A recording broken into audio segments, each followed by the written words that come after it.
Hello, everybody. My name is Memo, and welcome to the Above the Rim Rundown, where we run down all things NBA. I am one of your hosts, Memo, and today, via Discord, we got him back with video. We've got Hoops. Once again, I'm Hoops. Um, Nice to be back on cam.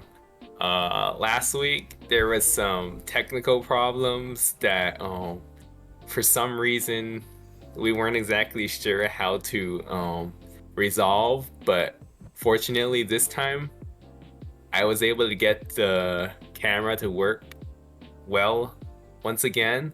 So no problems there. We get to have a full on-cam episode today. Yeah, so we got good vibes or for me this morning. Do you want to tell everybody what time it is over there? We're doing this podcast at a different time this week due to personal stuff. But for me, it is November 5th, Sunday, and it's currently 7:07 a.m. Well, what time and date is it for you right now? Yeah. Also November 5th, and it is 11:07 p.m. Um, we actually just noticed earlier that California reverted back to regular time, so and no longer on daylight saving times. But we kind of forgot about that a little bit. I definitely So when forgot. we chose, yeah, so when we chose our proposed time, um, we didn't realize that it was an hour later than we anticipated, but it's okay. At least we're here now Yeah, and on strong. yeah, and of course, Hoops is still in China, but hopefully he'll be back later this month, right? Yeah. Hopefully, I think like a little bit over 2 weeks I should be back. Or just around 2 weeks actually. Cool, cool. Okay, so this is the game plan for this week. We are gonna go over the regular season standings. Right after, we're gonna talk about the in-season tournament standings because that just started on November 3rd, so 2 days ago. And we probably should have talked about it last week, but we will talk about it later today or later in this podcast. We're going to go over our W list and L list for the week. So, who are the biggest winners and losers of the week? And I think that's what we're going to name the segment from now on, the W list and the L list. I heard you last week when we were talking about the most impressive and disappointing players and teams. You mentioned an L list, and I kind of like that. So I think that's what we're going to call it, W list and L list. Also, somewhat inspired by the No Dunks podcast because every Monday they go over the winners and losers of the weekend. So it's kind of inspired by that and inspired by what you said last week. So we're gonna go over that. We're gonna go over some NBA news, like the James Harden trade. That that was crazy. That happened uh, out of nowhere, late at night. Luckily I was still awake to find out about it before I went to sleep. But we'll talk about that. We're gonna talk about in season tournament, of course, the new courts, our thoughts on that, some other news, and then we're gonna end things off with a city jersey tier list, which should be really fun. So, yeah, we got a lot of fun things to talk about, so stick around. And before we start, again, please check out all of our social medias. We would really appreciate it. Uh, this podcast is on Apple Music. It's on Spotify and YouTube. I haven't been uploading a lot on the social medias, but check out the social medias because I will try to upload more there. And also a little plug for myself. I'm planning on dropping some new videos on my music channel where I reacted to two new albums this week. So that should be out sometime this upcoming week. But yeah, I think that's it. Before we truly get into it, how was your week? Just I say overall the week was good, same old.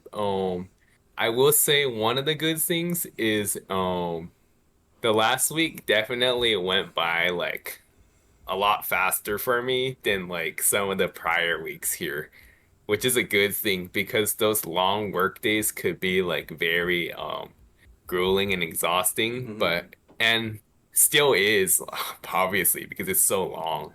But with the days going by faster, it definitely helps a little bit. But overall, I've been good. Mostly just trying to gain some more experience and pretty much also I guess continue the journey for something that I hadn't really done in the past. Um, but the time is definitely winding down slowly but surely. Before I know it, I'll be back to the US and back to normal times, shall we say. Yeah. By any chance, did you And how celebrate? was your week? It was good. It was a Oh, go good ahead. week. I was just gonna ask, by any chance, did you celebrate Halloween over there? I doubt that it's a thing in Oh, China, but did you do anything to like treat yourself for the holiday? yeah, so they definitely don't actually really celebrate Halloween here. However, some places like the shopping malls, they do put decorations or do activities for the kids. Um, Me personally, I didn't really do anything special that night. I just pretty much went out to eat because being out here, it's kind of limited what you can do for as far as meal goes because like the hotel doesn't really have like a stove or like stuff like that, so you can't Hmm. really like do some of the things, make some of the things that you would prefer to while you're at home. So definitely eating out a lot, not necessarily by choice always, but I did happen to go to like a shopping center that had some Halloween dance for the kids. That was cool to see, but didn't really do anything out outside of the norm or special. So it was a pretty normal night, I guess. Yeah. Did you get to do anything fun? Yeah. So what we did over here, my sisters and my friend and I bought a projector, and I bought like a cheap projector, like $60, and uh, I built this setup so that the projector would be projecting on my garage, and as the kids were like uh, going to my sister for candy and stuff, the rest of us were playing Smash Brothers and Mario Kart on the garage, and I had like chairs open, so if anybody wanted to join us, they could. Extra controllers. Nobody asked though, so maybe I should like put a Mm, sign next time saying like you can join if you want. Maybe even like make it fun if like you beat all of us, you could get like a king size candy or something. There was this weird moment where I was like in the middle of a game, and this kid like walked towards me, and I didn't mind it. Like, obviously, gotta be curious because we got Smash Brothers on the garage, but he ended up like grabbing onto my hand and like touching my controller. And I felt so weird about it. Like, why is this like crayon eater just touching me for no reason? Yeah, it was weird having a kid touch my hand for no reason, but other than that, like it was I like there wasn't a lot of trick or treaters. It's like slowing down, but it was cool. It was a yeah. cool night. But that sounds like a pretty cool like concept idea you did though. Playing the Mario Kart on the projector of the garage and potentially giving other kids the option to join even though they didn't really know or didn't actually do it. But a cool gesture, definitely. Yeah, If I'm sure that like if I was a kid or something that I like in that situation and I saw someone do something like that, maybe I would be curious like the kid that went up to you. I wouldn't have grabbed your hand or anything, but maybe I would have asked like, are you guys playing this or allowing anyone to join? And maybe it would have been cool playing with like some random kids, I guess, test their abilities. Yeah, That's a cool gesture. Maybe next year you can try the idea you said, and there will be more people trying to come in. yeah, I'll rework that idea definitely for next year, and Definitely. probably now. Like it was a good way to promote the house, so next year they'll know, hey, this is the house that plays video games, and and then I'll do something like actually good for next time. But we can get started now and go over the standings. I have them pulled up on my side. Uh, I think last week I went first and talked about the Eastern Conference. Do you want to go first and talk about the Eastern Conference standings, and then I'll do Western Conference? Okay, sounds good. So, similarly to last week, I think that what we can do is we can go from bottom to top, Mm-hmm. pretty much get the losers out of the way first, and then we'll go to the winners. So, starting at the very bottom of the Eastern Conference, we got the Washington Wizards with a 1-4 record. Um, and then at number 14, second worst in the conference, we got the Chicago Bulls at 2-5. Um, and then tied at 2-4, we got the Detroit Pistons, Toronto Raptors, Cleveland Cavaliers, New York Knicks, and Miami Heat all at 2-4. Um, Standing alone at the eighth seed, we got the Charlotte Hornets at 2-3. Um, at 3-3, we got the Indiana Pacers and the Brooklyn Nets with holding the 7 and 6 seeds. Um, at number 5, we got the Milwaukee Bucks at 3-2. At number 4 and 3, we got both the Orlando Magic and the Atlanta Hawks tied at 4-2. At number 2, we got the Philadelphia 76ers at 4-1. And sitting at the top of the conference, we got the Boston Celtics undefeated at 5-0. Yeah, the only undefeated team, I believe. But yeah, looking at these standings, there's some surprises for sure. But let's go over the Definitely some surprise. yeah, for sure, for sure. Uh, yeah, let me go over the Western Conference now. So, at the very bottom, zero wins. We got the Grizzlies, 0-6. Following that is the Jazz at the 14th seed with a 2-5 record. After that, the Suns with the big three Shocking. is at a they have a 2-4 record. They're the 13th seed. My bad. Then the following two teams are the Kings at 12, the Rockets at 11. They both have a 2-3 record.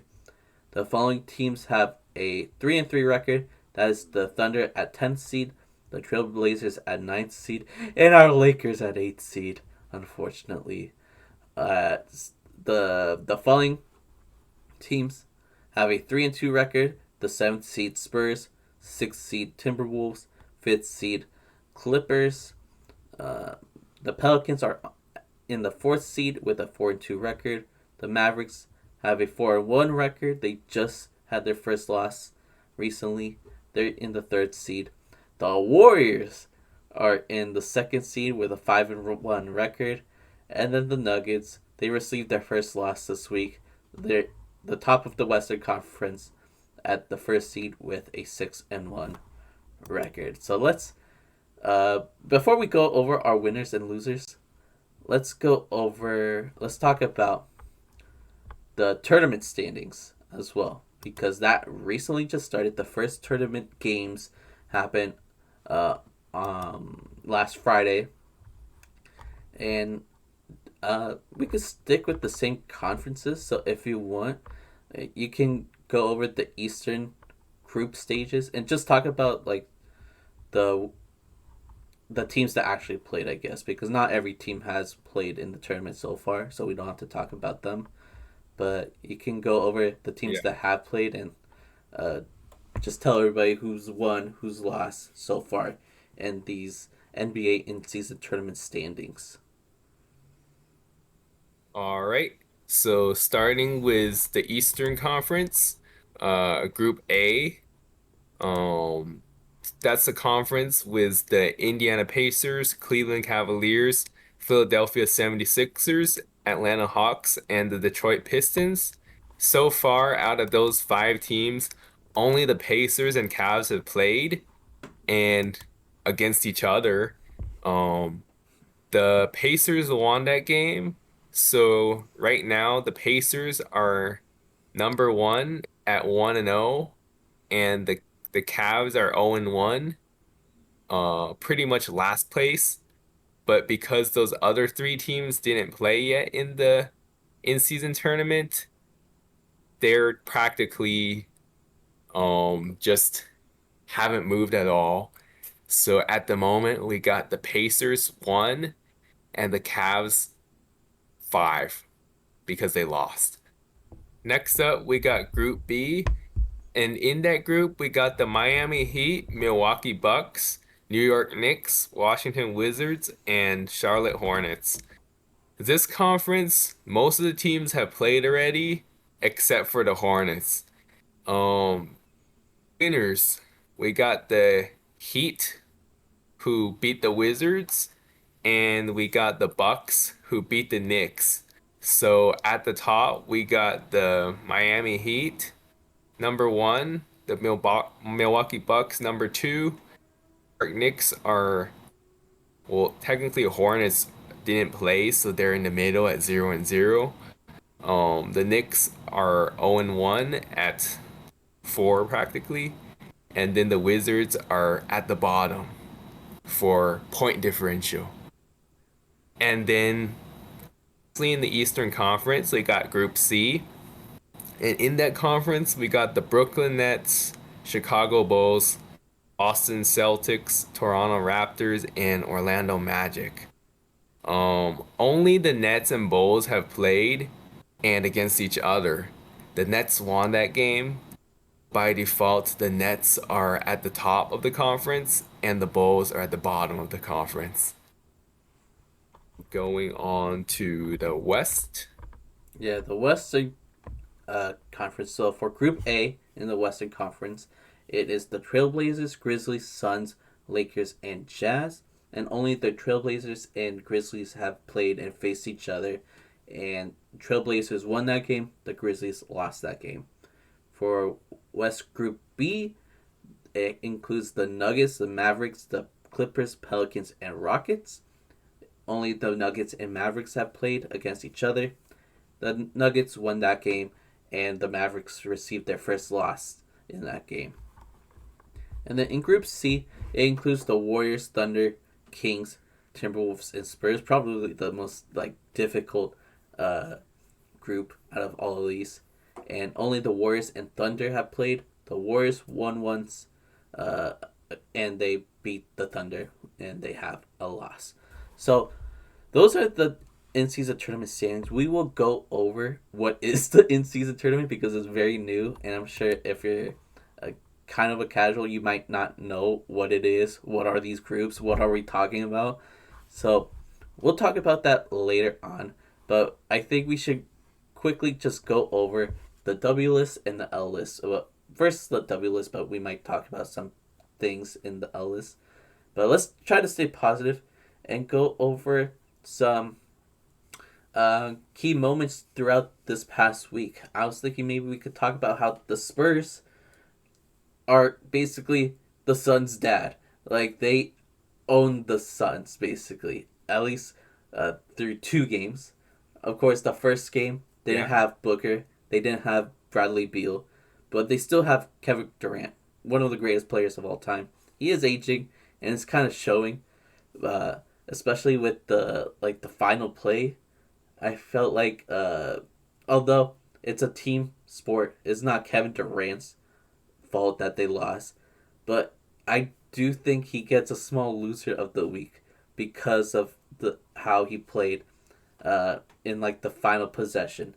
If you don't know what happened, basically the Suns were winning the entirety of the game. They were on top for the entire game. until like the last few seconds.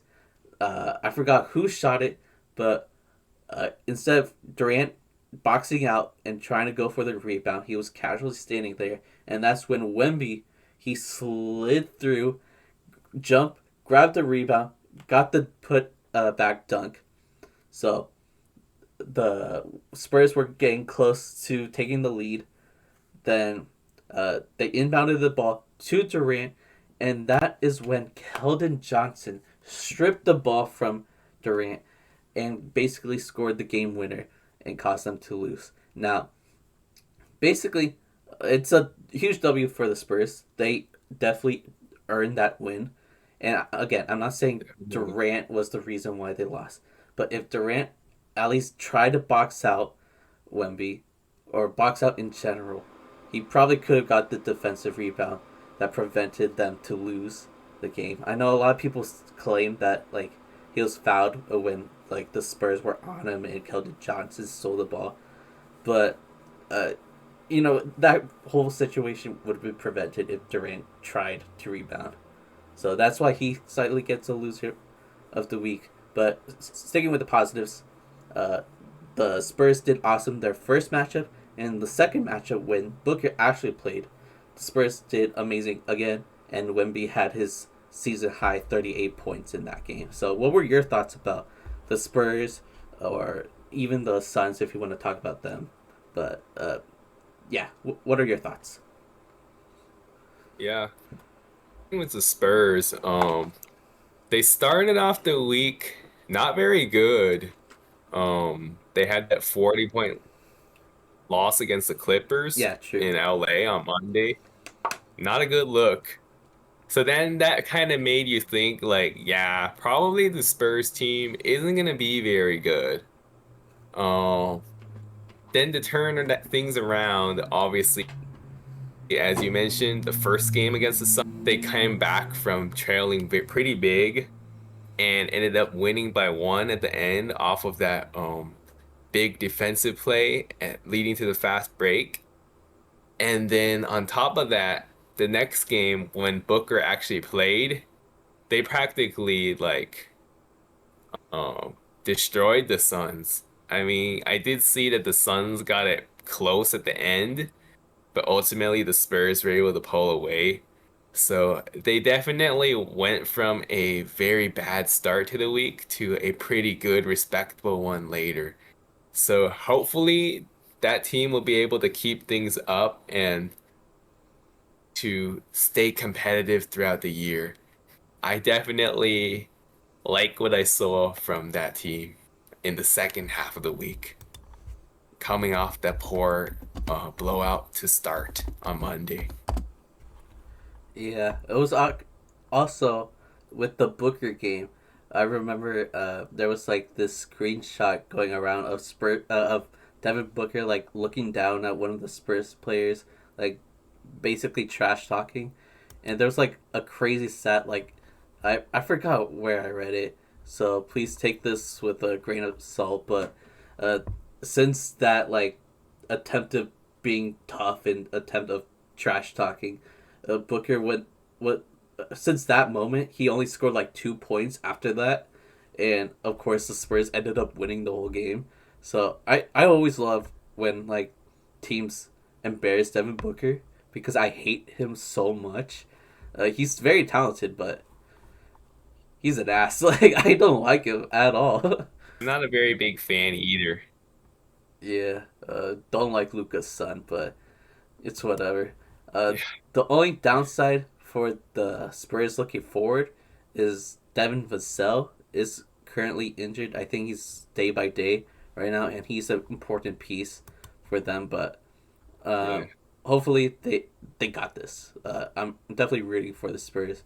They've been like one of for my sure. favorite teams for a long time. That's outside of the Lakers, so I'm glad they are having this really good start, and Wemby's also like doing really good as well. Definitely. And they got a promising young core of players. I think that if we're talking about best young cores for the upcoming future, it's got to be between them and OKC probably. Yeah, for sure. I'll take OKC over the Spurs at the moment, but uh, Same. definitely the Spurs have some key pieces and probably the best player. I guess that's debatable right now. Definitely debatable when we're talking about Shea versus Wemby at the moment, since Wemby is still a rookie. Yeah, But he has a very high ceiling. That's what I would say. definitely. We could talk about something we probably should have started with because we're Lakers fans. So uh, I know this like excites you a lot, but let's talk about the Lakers ending the 11 game losing streak to the Clippers. I'll have you take the reins for this one and go first. Yeah. So this was definitely a pretty wild game to say the least. To start the game, Lakers did not look good at all. Um, the Clippers were pretty much blowing the Lakers out through the gates, kind of like many of those other games during that 11 game losing streak. And they went up by as much as 19 in the first quarter. And I pretty much thought to myself, wow, this is just another one of those games that the Clippers is gonna own us. Man, when it's gonna stop? And then fortunately, second quarter, Lakers played a little bit better. Still not that great. I mean, we were still down by quite a bit at halftime. And then the Lakers were pretty much able to go on a run and get to within single digits, and then ultimately even take the lead to end the fourth quarter by 2 points. And then to start the fourth quarter, Lakers did pretty good also. They were able to go up, I think by 9 points. It's like 2.5 minutes left.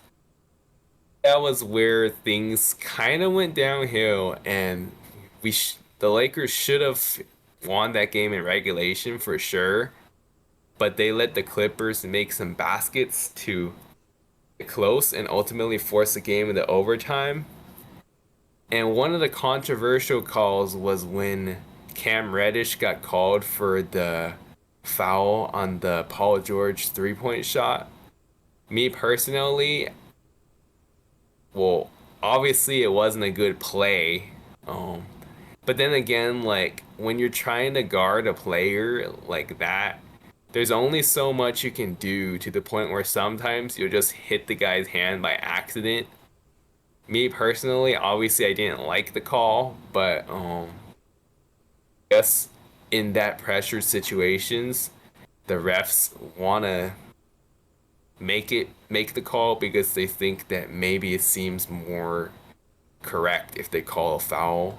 So that was an unfortunate play there.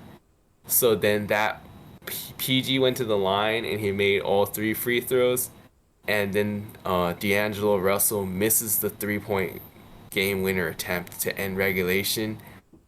And I'm not gonna lie, I was just like, damn, are we really gonna lose this game now when the game was gonna go into overtime? Because I got a little bit nervous. There's no way that game should have went into overtime. So fortunately, the game goes into overtime. They finally attack Paul George when they really should have done that earlier when he had 5 fouls. Ultimately, he fouls out, and that's big for the Clippers, especially knowing that Paul George was having a really good game. And so then now it was pretty much all in Kawhi's hands. So he did pretty good overall. Like obviously he missed a few 3 point shots, but he fought and tried to put the team on his back. I think he made like an and one and he made a few threes.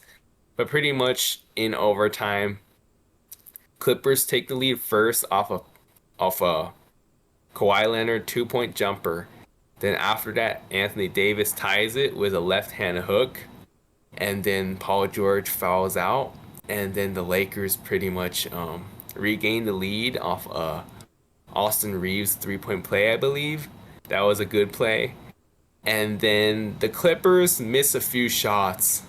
From what I recall, Russ missed missed a few shots. Norman Powell missed a three, and then Lakers were able to make a few shots.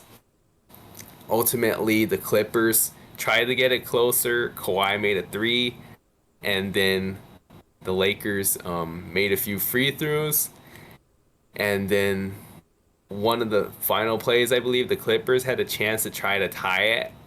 And from what I recall, it was a Norman Powell missed three. Clippers grabbed the rebound. Then Bones Highland misses a three also. The Lakers grabbed the rebound. Um, Tried to wind the clock down a little bit. I believe it was Cam Reddish shot a three, missed it, and then very clutch rebound by Christian Wood grabs the offensive board and throws it down, and that pretty much iced the game.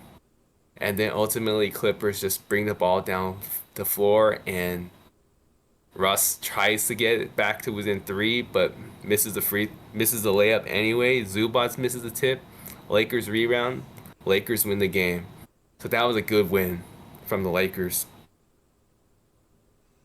Yeah, for sure. Like ending that long streak, like it's such a sigh of relief because that's like the only thing the Clippers had over us throughout the last few years is that the Lakers can't beat the Clippers, and they cherish that little accomplishment so much that I'm finally glad So like much. it's over and we could like be real now and all realize that the Lakers are much better than the Clippers. Let's be real. Exactly.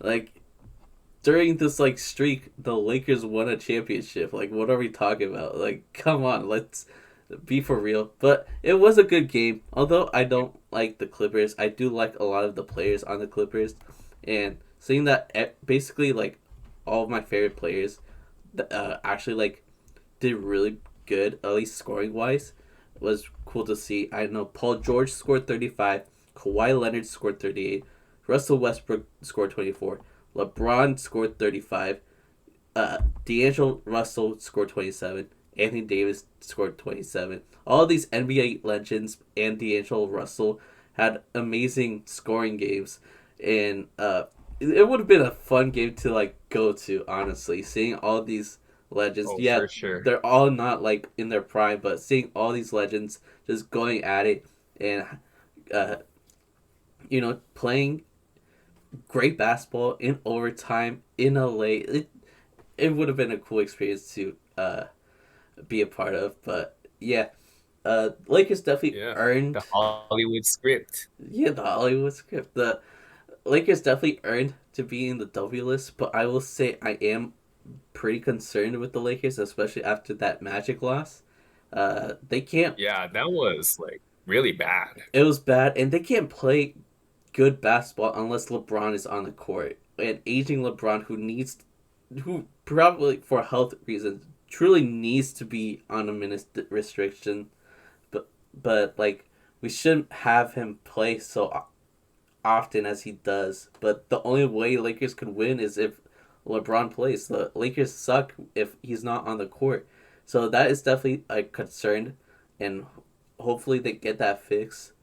Um, and Hope then so. last thing, just to add to the W list, I want to talk specifically about AD because his stats have been pretty good ever since the first game where he went scoreless in the second half.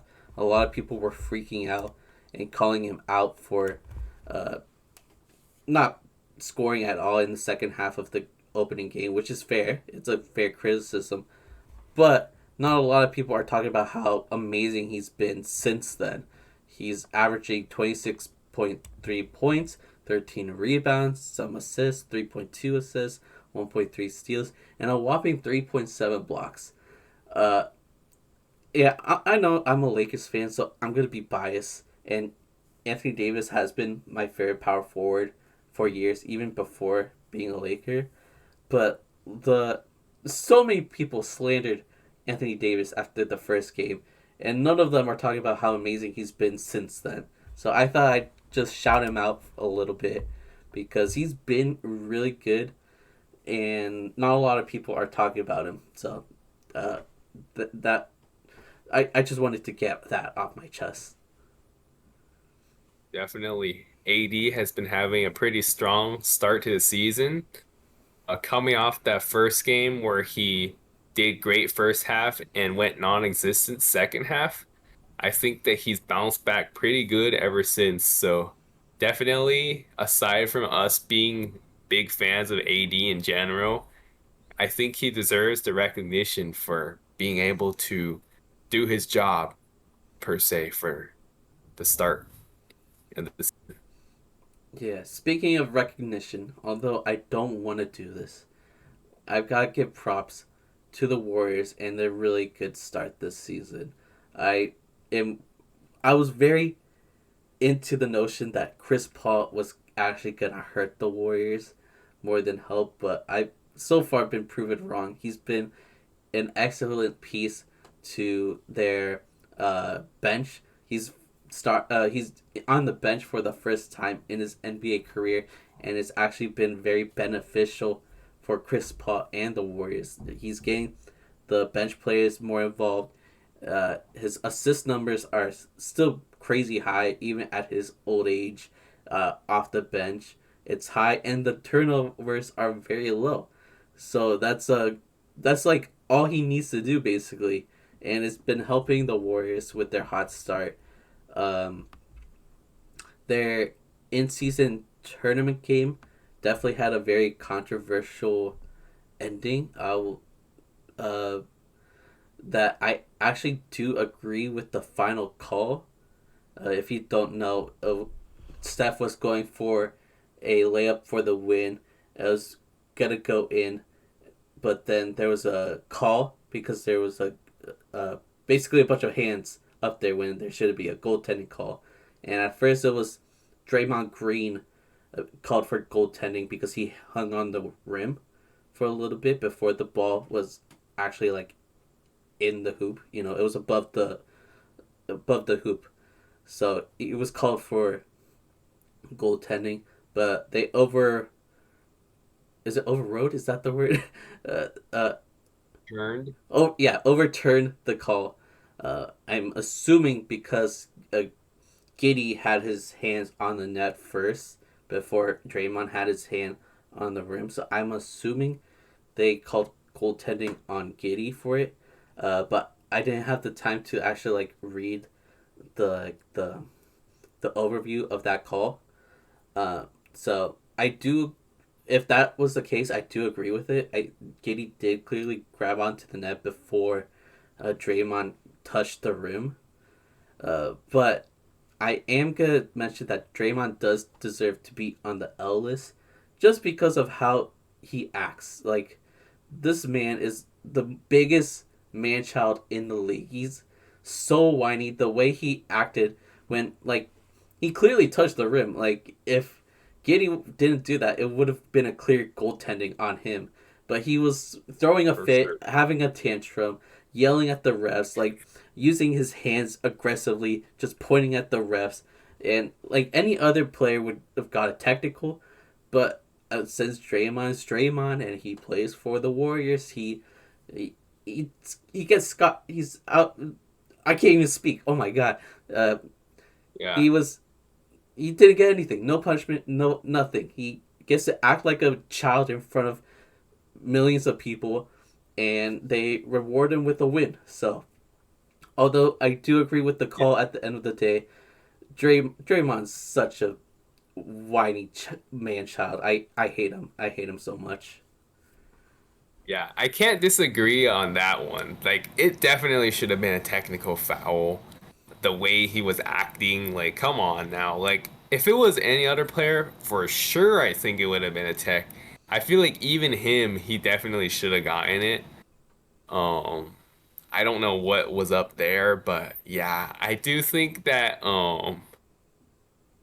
I guess it was the right call at the end, It's a tough call for but sure. like, yeah, but I guess kind of a common reoccurring theme throughout recent history is Warriors winning with some controversy.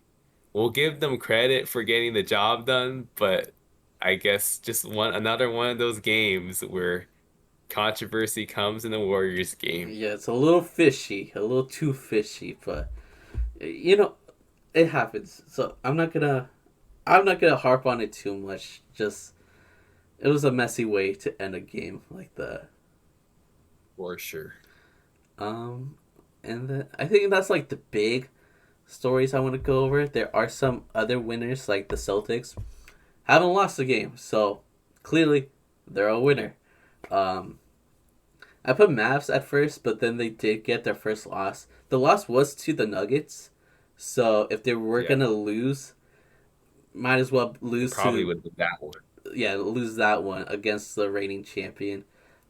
And then Luca, according to I believe Bleacher Report, is like after 1 week of basketball is the one who uh, on top of the MVP standings for the first week. And let's do like a little game. Do you think you could guess the 9 other players that are in the top 10 for the MVP standings? I haven't checked it. But want to give it a But guess? if I were to guess, I would say Giannis, Jokic. Um, Jokic is in there. I haven't re I haven't really been keeping up with a lot of the players and teams too closely, but I would say Embiid maybe. Embiid is in there. Yeah, maybe Kawhi Leonard just because he's been playing well, No, but even a though different I Clippers in wouldn't there. trust his health. Paul George. Paul George is in there.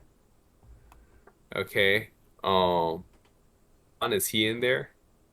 Giannis is not in there. No. Giannis is not in there. Oh, okay, interesting. How about LeBron? Is he in there? LeBron is in there. Okay, so that's five we listed, or Yeah, five. Uh, four new players, but so five with five Luca. more. Oh, okay. Let's see who else. Who else is having a really good start to the season? Would they have Wemby on the list? Wemby is not on the list. Okay, Uh, I'm not that shocked, but I'm just like thinking if there's anyone outside of the norm. in the top three, we did Uh, mention this player like just now.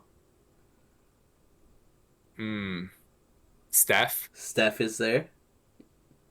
Okay. Uh, who else? Let's see.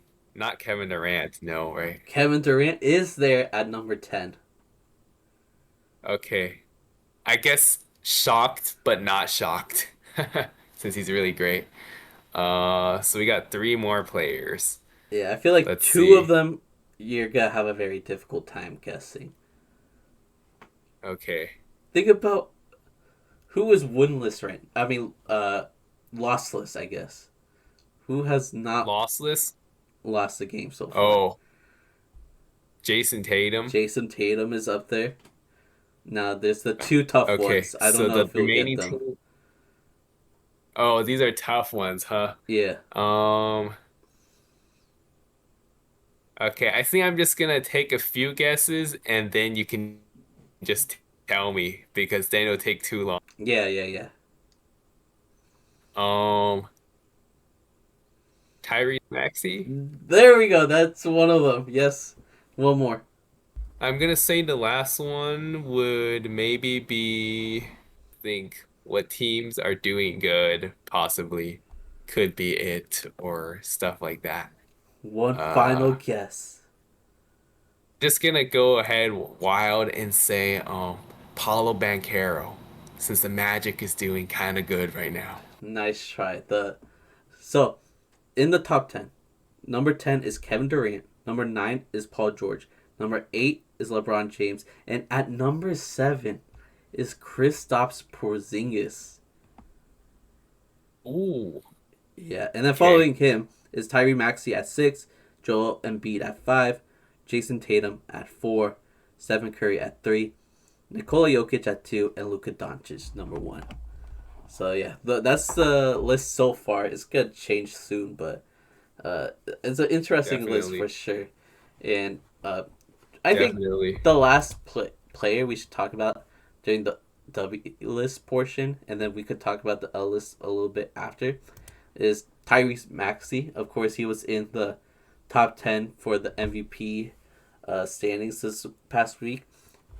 He is playing very good basketball so far. He is averaging 26.2 points, um, 5.2 rebounds, 6.6 assists, almost a steal a game, and his career uh, points per game was 15.7. So that's a huge jump. 11 points, 11-point jump. A lot of a big reason why he's having so much success is that James Harden has been playing for the Sixers, and now that he's been traded, uh, Maxey is for sure gonna take over as the number two guy for the Sixers, and it's leading into wins. Like the 76ers aren't doing too bad. Maxey has a good case for most improved player already, which any reasonable person would have predicted he would be one of the front runners. I was an idiot going for Austin Reeves, but there's still time. Um, yeah, Maxey's doing good. Kelly Oubre as well, just to shout him out. He's been averaging like 21 points so far this season. And I know he's been a scorer in the past, but usually in like pretty trash teams, he's would score a lot of buckets. But he's doing well in this 76ers team. So shout out to Oubre and of course shout out to Maxey. Any thoughts about them before we move on? Yeah, I gotta say, Sixers have been playing some pretty good basketball, going through all the Harden shenanigans. Now that he's finally gone, that's good for them. No more distractions. So it's good that now the Sixers no longer have to deal with the James Harden background noise. And Tyrese is now able to be officially the number two option on the 76ers, obviously behind Joel Embiid. And this is both good for him and clearly looking like it's good for the Sixers as a team because they're number two in the Eastern Conference right now, just behind the Celtics. Um, we'll see if they'll be able to keep this up, but so far the Nick Nurse era has been looking good. They were able to get some depth in return for Harden, though I'd say maybe they could have asked for a little bit more, but knowing that they were trying to get that man out of town as soon as possible, they did what they could. So overall, not a bad job there. Um, we'll see if they'll be able to keep it up, but it's good that they no longer have to deal with the distraction. For sure, for sure. Let's not go over the L list. There's some teams I and players I do really want to talk about, and then we could speed through a few others. But let's go with the Bucks. Although they did win, they did recently win their in-season tournament game with the help of Lillard. Lillard really came through in the fourth quarter.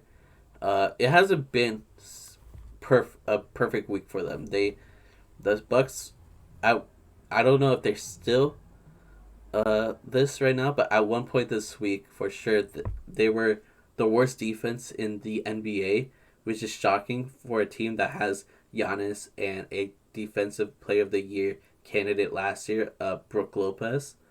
Um, so it is a bit shocking. They were dead last in defense. They should be a bit higher. Of course, not as high as last year because of the loss of Drew Holiday, replacing him with Damian Lillard, who is not known for his defense. But still, that's very shocking. And then Damian Lillard, he's had some stinkers uh, throughout this week. Let me pull up the stats, but like, what are your thoughts on what's going on with the Bucks so far? Definitely a rocky start for that new duo. Um, of course, to start the season, they had a pretty solid win over the 76ers, but after that, they had a few bad losses.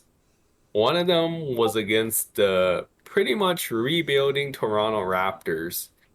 And they didn't just lose to the Raptors, got absolutely destroyed by the Raptors by 19 points. That one was definitely a really bad loss. And then the other game, they also got beat pretty bad. That one, they were also at home, and that one was when they lost to the Hawks by 17. And that was one of the games where really did bad. Only put up 6 points that game, Mm-hmm. and pretty much out of nowhere disappeared. We don't know what happened. And then the second game against Toronto, um, Dame did a little bit better, but still somewhat lackluster. He was able to put up 15 points, but overall, as we mentioned, the team too good that game. We were able to beat the Knicks in their in-season tournament game there, but overall, I think it's safe to say that the Bucks have been definitely underachieving so far early in the season. Though give to be fair, obviously it is early and there's a lot of time for them to turn things around. But certainly will say, though it is clear that they for sure a major step back on defense, it's shocking that it's this big of a step back. Although Drew Holiday is a very big piece that they've lost, we would think that they would still be relatively good on defense. But of course, there's time for them to turn things around there. But obviously, to start, it just hasn't been quite where things we would be where you want it. So definitely, Milwaukee has been underachieving a little bit thus far. Very true. On the two losses, as you mentioned, Damian Lillard hasn't been scoring that well. 6 points with against Atlanta when they lost. 15 points against Toronto when they lost. They the Bucks have only won if Damian Lillard scored at least 25, and I think that is very important because they traded for Damian Lillard for his offense. He needs to score in order for them to win because he's definitely not going to help defensively. So yeah, he needs to be a high volume scorer in order for the Bucks to win this season. But yeah, we can move on to probably the biggest loser because they have not won any games. The Grizzlies. They are 0-6. It's looking scary out there, isn't it, Hoops? Oh yeah, for sure. And most recently, their in-season tournament game, they played another not so good team who many people predicted to be at the bottom of the conference. And that's when they lost to the Portland Trailblazers, um, who are actually supposed to be rebuilding, but they have been putting together some shocking wins actually lately. Portland started the year 0-3, and they now, don't look now, they won three in a row. 3-3 now. So who knows? Maybe that team is able to surprise some people. Of course, it's very early, and we'll see if they'll be able to keep things up. But putting aside all of the factors there on Portland, definitely a bad loss still for the Grizzlies, and the only winless team in the league right now. Of course, we know that John Morant is suspended, but being the only winless team in the league 1 year after being the number two seed in the West, regardless of their superstar being out, is definitely not a good look. And of course, we do know they lost a few players in free agency, as well as Tyus Jones in the trade for Marcus Smart. But that team definitely still has talent, and to see them be 0-6 is definitely a massive disappointment for sure. Yeah, it's definitely very disappointed. Like, I don't think anybody could have predicted that they would have the worst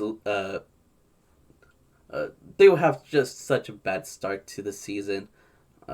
We expected some kind of dip because Ja was out, but you know, since he's out, all the injuries going on with that team, the team has not been good.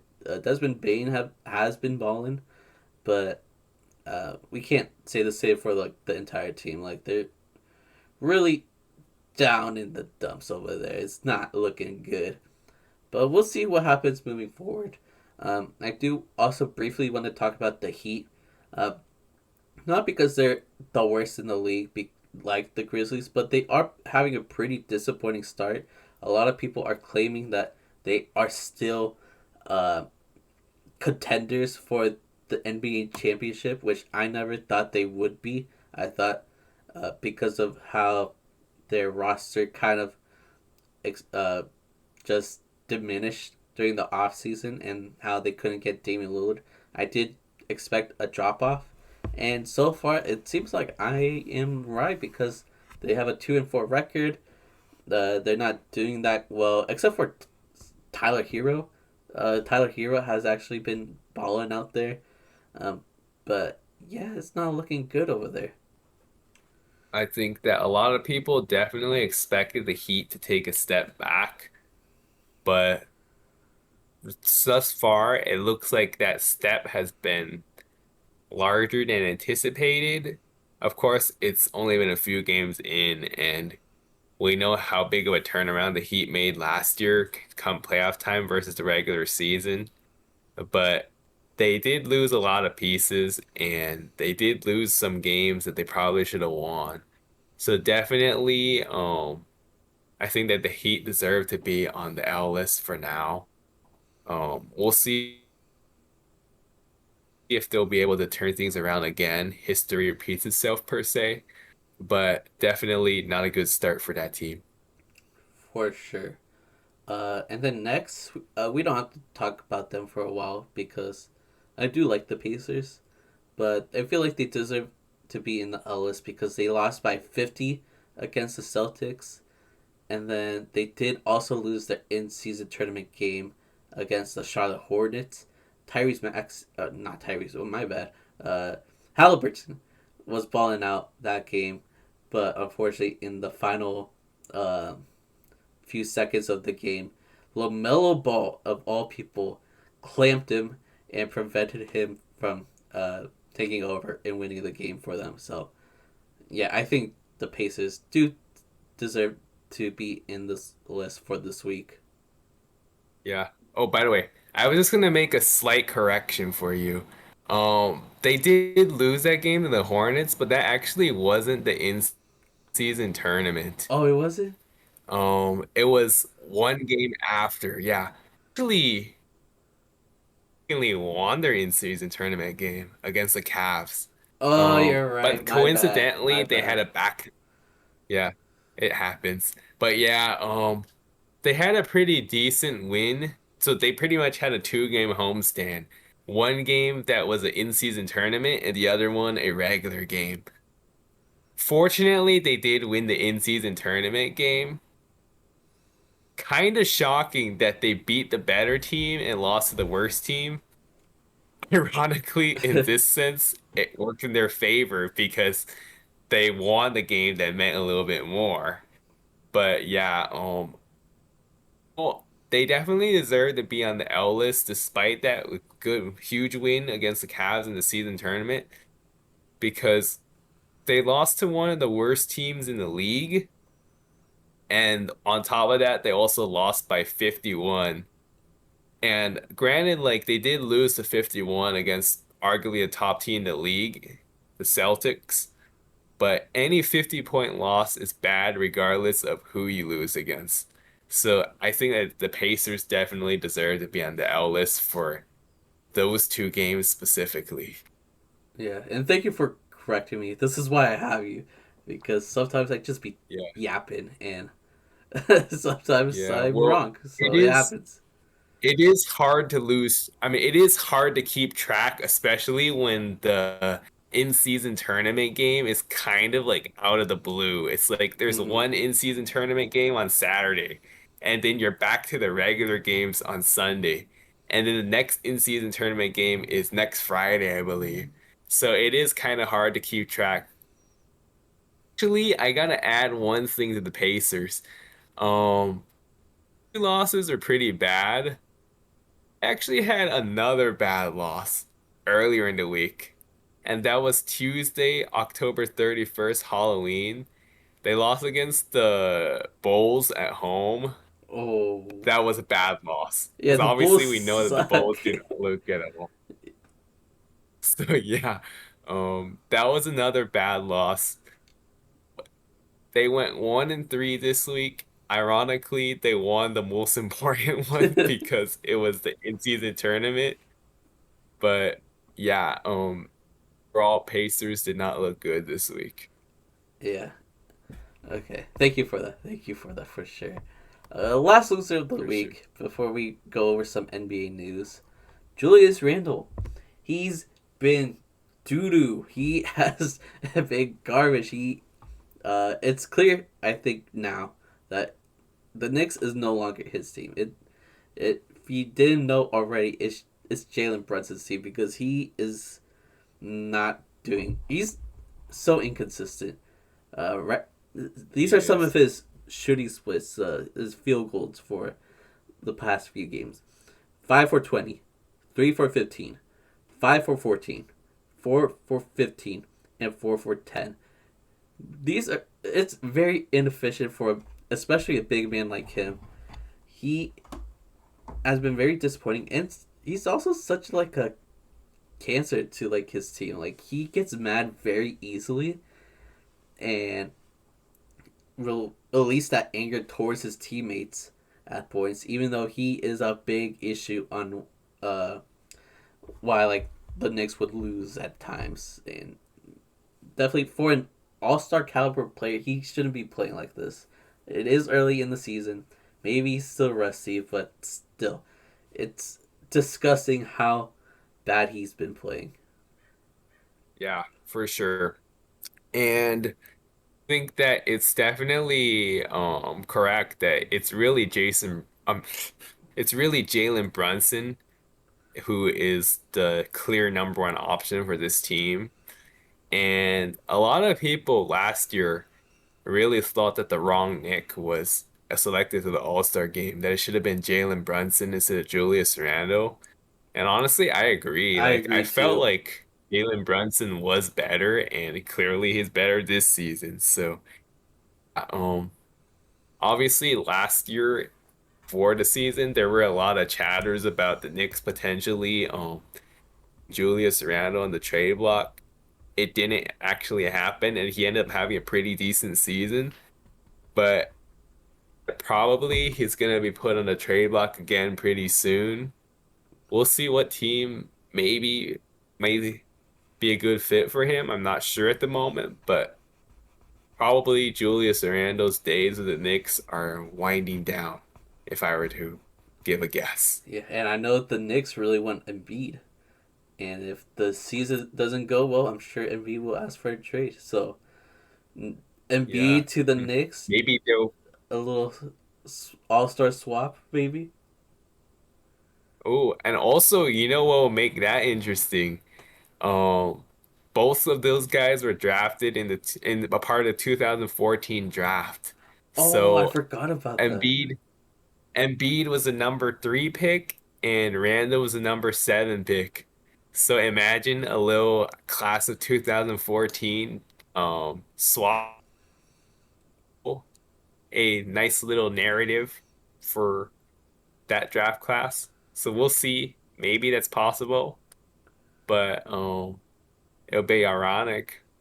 Yeah, who knows But though. yeah, All right, I think that's it for the W list and the L list. Now let's go into some NBA news because there's some big boy headlines that happened this week, and we of course have to start with the James Harden trade that happened earlier this week. The 76ers traded James Harden, PJ Tucker, and Philip Petrusev. Who is he? I don't know, but they sent I all of don't them know.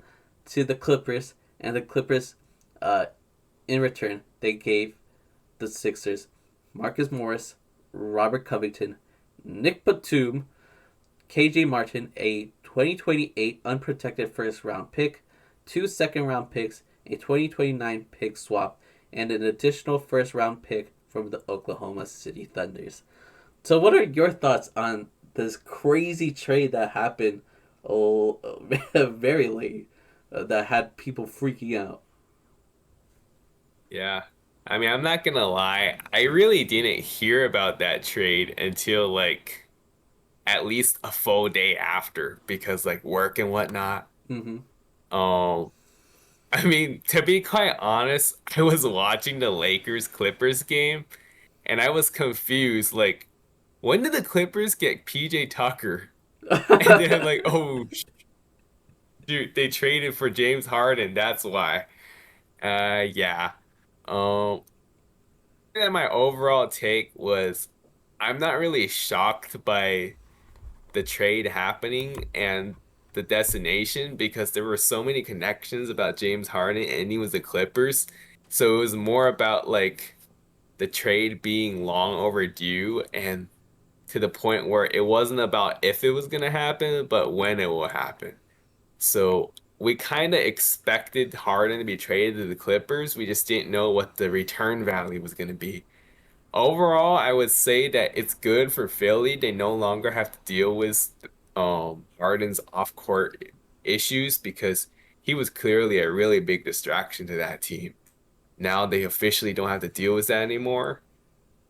Definitely very good. As far as the trade package they got, overall, I would say not a bad trade package. I feel like maybe they could have asked for a little bit more, like maybe for example, ask the Clippers to give them Norman Powell or maybe even Terrence Mann, for example. Now I know they probably wouldn't want to give those guys up, but if you're gonna try to trade for a superstar like Harden, I feel like it would make sense if Philadelphia would have wanted one of those guys. But Mm-hmm. overall, not a bad trade. They're able to get rid of a clear distraction to the team. Um, I guess Harden was able to get his wish too. He's no longer in Philly. He wanted to go to the Clippers as one of his destinations. So I guess good for him. Now we'll see. We don't know how good of a fit he's gonna go in with that team because on paper that team has a lot of talent and now they have four heavyweights on that team. Question now is how are they gonna adjust? Is it gonna be Harden start and Russ back off the bench again? Maybe. Or are they gonna find a way to put all four of those guys in the starting lineup and then move someone else to the bench? That could be a possibility too. Personally, I feel like what the Clippers should do is come off the bench, kind of like he did with the Lakers last year. Mm-hmm. And in his limited time, he did pretty good as a six man, I think. So I feel like that's probably the Clippers' best way to go is to just slide Russ off the bench. And clearly like last year, Russ did a pretty good job of taking that sacrifice on the Lakers despite some of the disagreements. So I feel like on the Clippers, since he's seemingly gelling with that team a lot better, should be no problem if they go that route there.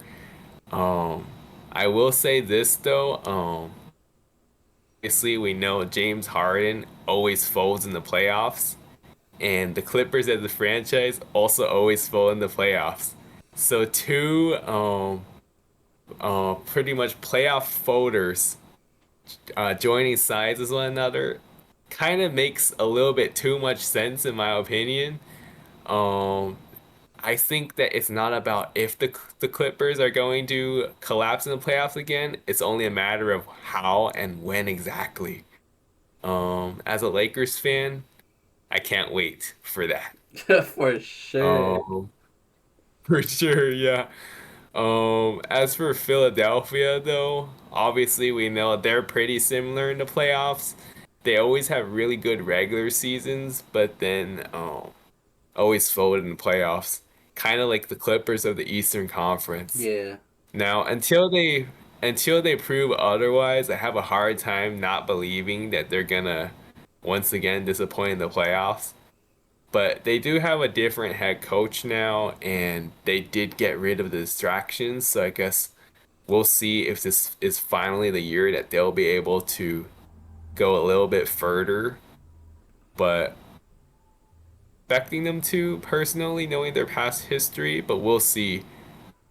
I think for now, it's a win for both teams that the Sixers were able to get rid of a guy that was a clear distraction in the locker room, and the Clippers were able to get one more superstar as they wished. Yeah, I'll say this. I think definitely the 76ers, they got rid of their locker room cancer. James Harden is no longer there to distract them. They probably wish they got some better players like James Mann, Norman Powell, as he just said. But I know the Clippers were very, very passionate about those two players for some reason and refused to trade them. Yeah, So the players that the 76ers ended up getting, they're decent role players. They're kind of older though, and yeah, it's not that exciting, especially um, it'd be better to have like younger players, but still, they got rid of Harden. They got a couple first round, second round picks, so that's gonna help, especially since they're later on. I'm sure the Clippers are not gonna be that good. Like in the future, in the what was it, 2028, 2029 season. All of those yeah, players that they have right now, they might be out of the league because they're like getting up there in probably. age. So yeah, although the I'm sure the Sixers probably would have won it more. It's still a win for them. The Clippers, on the other hand, I guess it's a win overall because those the main four guys: Paul George, Kawhi Leonard, Russell Westbrook, and James Harden. They're all kind of inconsistent in different ways. Whether it's like on the court or off the court, they get injured as well. So getting James Harden in there is almost like insurance, as because most likely one or two of these guys are gonna be out for some reason or having a bad game for some reason. So if two of them are down, at least they have two others that can pick up the pace. So that's good for them. But as you just said, the Clippers are notorious for choking in the playoffs. They got Pandemic P on the roster. Now they got another big time choker with James Harden. Uh, Russell Westbrook, he did really good in the playoffs last year, but he's not the Russell Westbrook uh, in 2016. He's not MVP Westbrook. He is often very inconsistent, takes bad shots, but he's always there hustling. Kawhi Leonard, always a monster in the playoffs, but again, he gets injured a lot. So I don't think this trade makes them contenders at all, but it might help them during the regular season. James Harden can come through uh, and be the assist leader again, but at the same time, that's just another ball handler in their team. They already got a lot of ball handlers. There's only one ball on the court, so I don't know how it's gonna work exactly. I do think maybe Westbrook should be on the bench, uh, even though he's had such a nice resurgence with the Clippers starting and everything and doing pretty well. So it's gonna suck having him go on the bench again, but that's the only way I could think it's gonna work because I don't know. Both Harden and Westbrook can need the ball at like all times in order for them to be at their best. So it's definitely a difficult fit, but yeah, I I don't think agree. they're gonna be contenders, but they might be good this year. In the regular season, at least, In the regular season, exactly. depending on the health of the players. Yeah. Okay, I think that's enough Harden talk. We can talk about the in-season tournament that just like began 2 days ago. It happened very quickly, like less than 2 weeks into the season, and now the NBA have or the players have to focus on a random tournament for the first time. Uh, but you know, I'm gonna go over the rules and how it works. But low key, I'm kind of excited for it. Maybe not during the Group A stages. That's probably where like the people are gonna be wondering like, all right, who cares? It's just a random game on a Friday. But I think once it goes to did I say Group A? I meant like uh Round group play. That's what it's called. There's a group part to the play. tournament and there's a B part. Group play is the A part, and then the B part is knockout rounds. So let me go over what I'm talking about. So group play, it's where all 30 teams have been randomly drawn into groups of 5 within their conference, which we talked about the groups earlier in this podcast. And they will be playing each other uh, during the tournament nights, they call it. And basically, they play each other, and the best player or the best team in those groups after facing each other will move on to the B stage, which is the knockout rounds. So there should be how many? Three teams because there's 3 groups in each conference. So 3 teams from the West will move on. 3 teams from the East will move on, and then there's gonna be wild cards as well. So that is basically the second best team that did not win their first uh, that did not get first place in their group stage basically. So let's say the Nuggets. Let me pull up the groups again, just for a reminder. But let's say the Nuggets won in Group B, right? Um, the other teams will have a chance to move on if they have like the second best record in that stage, and they're better than the teams on Group A and Group C. So let's say the Nuggets move on in Group B, but the Clippers did very well. They did better than everybody in Group A, better than everybody in Group C, and of course better than everybody in Group B except for the Nuggets. They will be the wild card and move on. So there's 3 that will move on based off of how good they are in the uh, group stages, and then 1 wild card that will be picked based off of being like the best team that was not first place in their group stages.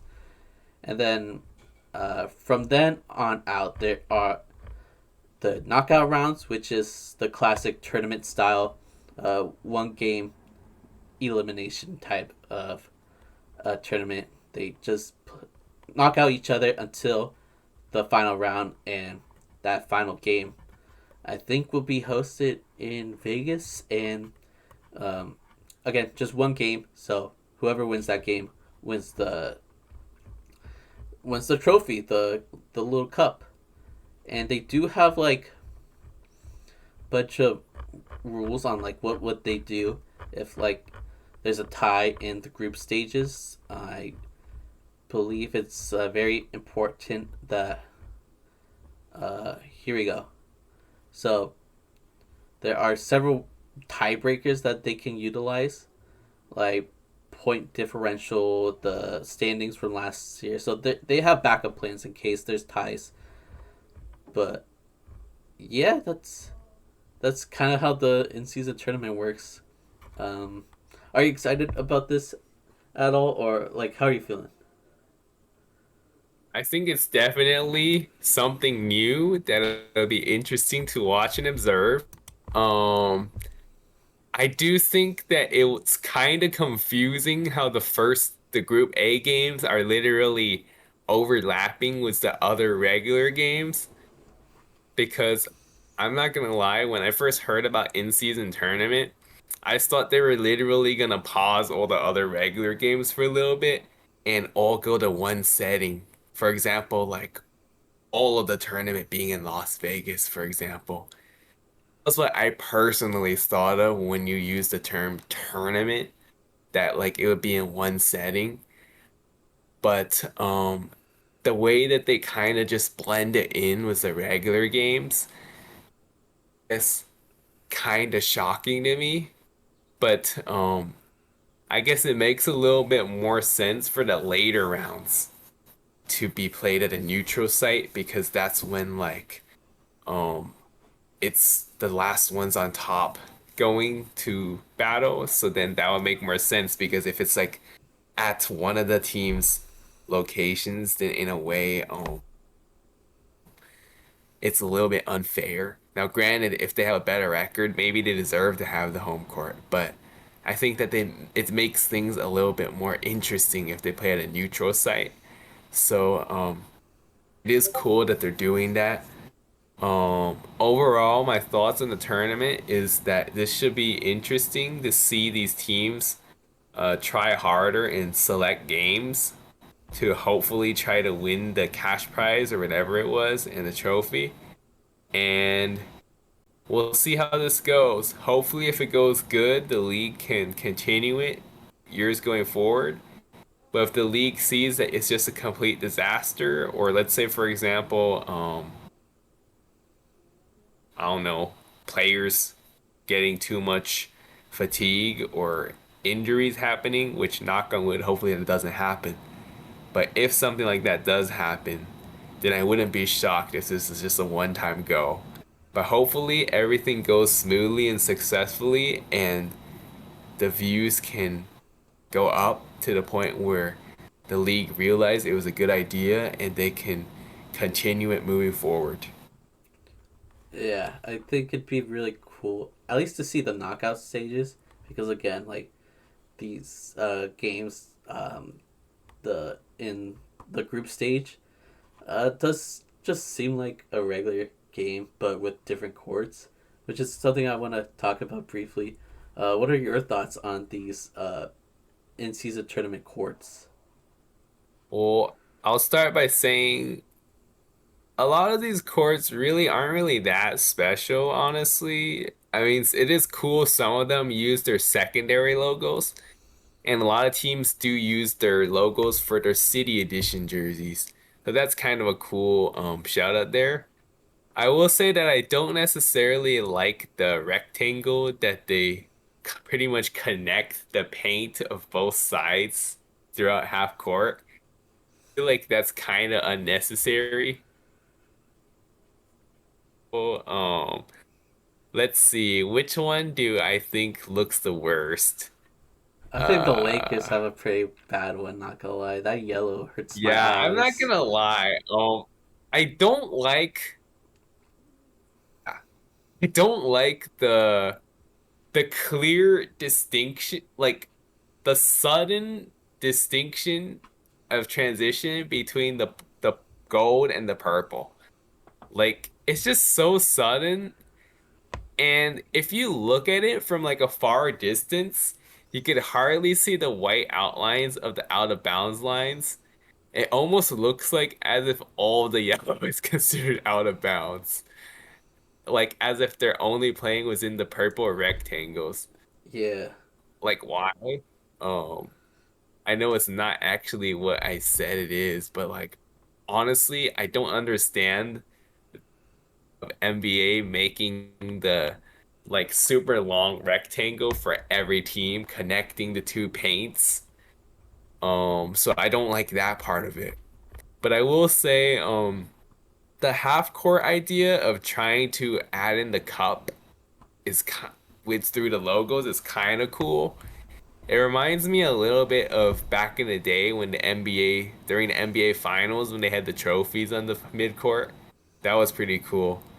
Cooler than this, honestly. yeah, I agree. But I will say that it is a cool gesture to try to bring back something somewhat similar. Apparently, they said that they got rid of the NBA trophy because players complained that it was too slippery when they Mm, I didn't know that. in a way that yeah, so in a way it kind of makes me wonder like is this not slippery? Yeah, it's the And entire if court so, that's like yeah. a new And design. if so, Yeah, and I'm gonna say like if so, can't you guys bring back the NBA trophy then on those courts Hopefully they because will. that was really cool. It was. Some of them do have like kind of cool color schemes. Others are like, what are you doing, in my opinion? Yeah, for me So I will personally, say I it's think like the course with the bolder colors, like the reds, the oranges, the yellows, are like the ugliest. yeah, I agree. And I will say this honestly, I respect the league for trying to be creative and think outside the box, but I do think they could have done better, honestly. Yeah, for sure. Um, we can move on. I think we should just speed through a few of these topics really quickly due to time. But the next thing I wanted to briefly talk about is Shaq's take on Wemby because he's basically saying that uh, Wemby is just another Bull. He on a TNT broadcast, he did say that Bull was Wemby before Wemby was a thing, and I guess in a way that's true, because he was like a 7'4" guy, uh, with guard like dribbling skills, can shoot threes, can block. But on Instagram, I think I saw him post that Bobo and Wemby are like the same player, which is such a casual take to have. Like they might have similar skill sets, but they're not on the same level whatsoever. And to see a Hall of Fame center degrade Wemby like that, maybe because of jealousy, he's afraid that he's gonna have a better career than Shaq. It's definitely disappointing to see him have this take, such a casual take, even though he's an NBA analyst now. So, yeah, what are your thoughts on this? Yeah. Well, I'll start out by saying, in regards to Shaq, I love Shaq as NBA all-time great. Obviously, he was like for sure, I think he's in the top five for greatest Lakers of all time, possibly even top three. But so I love him as a player, and he's definitely also really hilarious as a comedian. Mm-hmm. But as far as an NBA analyst goes, I will say like his takes overall are not really terrible, but he is just too big of a hater, especially when it comes to the modern day NBA bigs. And I do think that jealousy is part of it. And another part of it is probably his fear of one of these players potentially overcoming to the or potentially having the threatening his legacy and surpassing his skill sets. Um, yeah, so a lot of unnecessary hate comes.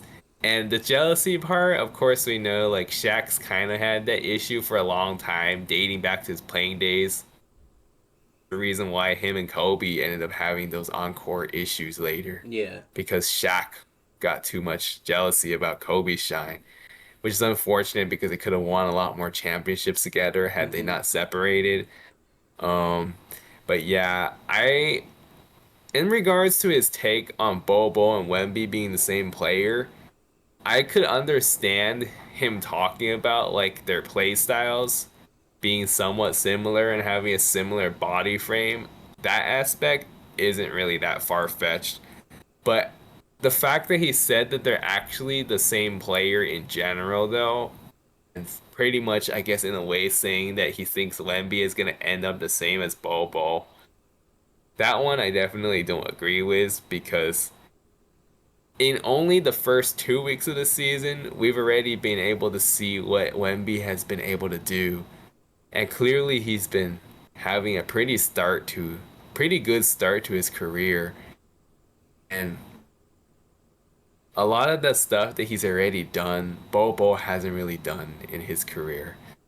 So I do not agree with the take that Shaq made. Now, of course, like their body frames are similar, so I guess Mm-hmm. maybe I don't know if that's what he really meant to say. Probably not. He probably just meant like in general. that Wemby would end up being the same as Bobo. But end result, I don't agree with that take. I think that Wemby is clearly on another level, and probably Shaq does have like a little bit of a fear that Wemby and other players could overtake his legacy. Me personally, I wouldn't be too. If I were him, I don't wouldn't really be that worried. I'd just be more confident in my past legacy myself. But end result, I just don't agree with the take, honestly. Yeah, such a bad take. Last piece of NBA news before we do a city jersey tier list. Um, this is something we should have brought up last week, but I totally forgot. The All Star Game. They're changing their format. They're going back to where it used to be for like the longest time. They're back to basketball. Instead of doing the playground, uh, picking players uh, type of game where there's team captains and they pick their players. They're going back to East versus West, and instead of uh, trying to score a certain amount of points, they're just gonna play it like a regular game. They're playing 12 minutes each quarter, and treating it like any other game basically. So, what are your thoughts on the NBA going back to the original All Star game format? Yeah. Well, I will say this. When they did the pickup game format of the players picking the players that they want, like the captains picking the players they want on their team, it was interesting for a little bit. But I will say that they definitely should have. There were certain things they maybe should have done a little bit sooner, and that includes like showing the player picking live on TV. Yeah, I like that Like I last feel year. like that would have been yeah, I feel like that would have been cooler if they did it a few more times prior years instead of just a one-time go and you're done. Mm-hmm. But aside from that, I will say in the regards to like the style format, it was really good the first year in 2020 when they honored Kobe and Gianna after the unfortunate incident. But after that, it practically went downhill. And even with the rules being the same, the stakes being the same, it just wasn't ever the same as the first year. And that's unfortunate. Guess cool that they're able to go back to old school because East and West is a traditional way of doing things. I think that a lot of the reason why they ended up changing the playground format was maybe because they felt like the All-Stars were a little bit too lopsided in the two conferences. Maybe. Probably, yeah. Maybe probably that's the reason. So that's probably why they changed it up for a little bit. But LeBron's just too overall, good I at think it's picking his teams. That's why. yeah, definitely. But overall, I do think that it's cool that they're going back to the traditional style just to go back to basketball, shall we say, as they use the slogan. We'll see how things goes. I will say that one of the things I wish they will do that probably they won't do is that I wish they would allow the players to rep their own team jerseys like back in the Yeah, day, yeah, that'd be where cool. it was almost like a rainbow blending in on the court. Like for example, like um Lakers jersey, Spurs jersey, Timberwolves jersey, back when like, Kobe, Garnett, and Tim Duncan played. That was pretty cool seeing all those teams like own jerseys. Like the for example, West would wear the colored road jerseys and then the East would wear like all of their own team's white jerseys. Yeah, That was pretty cool. I wish they would have bring that back. But probably they're just gonna do regular East and West jerseys, which isn't really that exciting in my opinion, but we'll see how it goes going back to the traditional format. yeah. The All Star jerseys definitely are not going to be very exciting this year, or I'm not anticipating something Yeah. crazy based off of the city jerseys. The city jersey sucks, so hopefully that Yeah. doesn't mean the All Star game jersey sucks. It would be cool if they go back and just rep their own I feel jerseys. I like agree with you for sure. yeah, I feel like a lot of the recent All-Star jerseys just haven't really looked very good in the last few years. Like I can't really remember the last year where there was a a All-Star jersey that I felt looked really cool. It's been a while for sure. It's been a while. Yeah, I'm glad they're going back to this format, even though I do like the the I guess the theory of the playground picking teams style of team making. I guess, especially how they did it last year. I thought it was kind of cool. They still needed to like tweak some things. I thought, but I thought it was a good attempt. But I am glad that East versus West is gonna be a thing again, and they're going back to just playing regular basketball. Will this save the All Star game? Probably not. I think the game is gonna have very little defense as always, and they're gonna score a bunch of points and do some crazy dunks and stuff, but nothing too competitive, which it will suck. I think to see, but I'm glad that they're going back to their old ways. I guess. Yeah, definitely. All right, so now let's do the final thing on the list, the city jersey tier list. I'm gonna need like a second to set this up so everybody can see our tier list. So let me just write something down and then I'll change the format, I guess. So yeah, okay. Give me 1 second. Okay, I have the tier list up so everybody who's watching on YouTube can see it. And yeah, okay. We'll start off with the Blazers. Their Rip City jersey. What tier do you think they should be in? I'm in like the C range for them. It's like in the middle, mid. Uh, if you want to do a little higher at B, I don't mind that. But what are your thoughts? Yeah, I saw that this jersey was decent, though obviously they've had some better jerseys, Rip City jerseys in the past.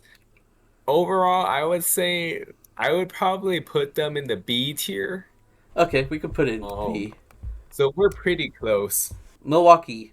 I think this is one of the better jerseys, honestly. Not the best, but I it's think so. one of the better ones. So I was thinking A. What do you think?